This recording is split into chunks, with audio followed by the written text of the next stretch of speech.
PM care फंडच्या पैशाचं नक्की काय झालं असा प्रश्न बरेच जण विचारत होते, पण फायनली त्यांना उत्तर मिळालेलं आहे. कारण काल पीएम केअर फंडचा हिसाब आपल्या समोर आलेला आहे. यामध्ये पीएम केअर फंडमध्ये 8,000 करोडपेक्षा जास्त रक्कम शिल्लक आहे असं सांगितलेलं आहे.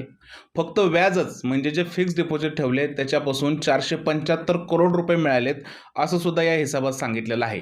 सगळ्यात महत्त्वाचा आकडा इकडे हा आहे की गेल्या वर्षभरामध्ये फक्त 88 लाख रुपये पीएम केअर फंडमधून खर्च करण्यात आलेला आहे. आता हे आकडे पाहिल्यानंतर सगळ्यात मोठा प्रश्न हा पडतोय की नक्की हा फंड कशासाठी गोळा केला जातोय.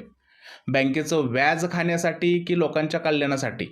जर का हा फंड लोकांच्या कल्याणासाठी आहे तर गेल्या वर्षभरात फक्त 88 लाखच रुपये का खर्च करण्यात आलेले आहेत. देशामध्ये सरकारी शाळांची हालत काय बघताय, रस्त्यावरचे खड्डे बघताय, आरोग्य व्यवस्था बघताय. आरोग्य व्यवस्था खरं तर आता एमर्जन्सी स्टेजला आहे.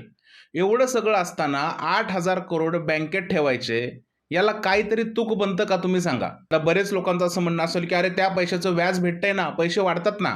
अरे ते काय पर्सनल प्रॉपर्टी आहे का व्याज घ्यायला. लोकांच्या कल्याणासाठी डोनेशन मधून जमा केलेला फंड आहे.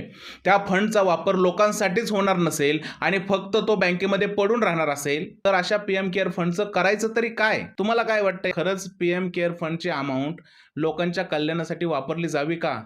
कमेंटमध्ये नक्की सांगा.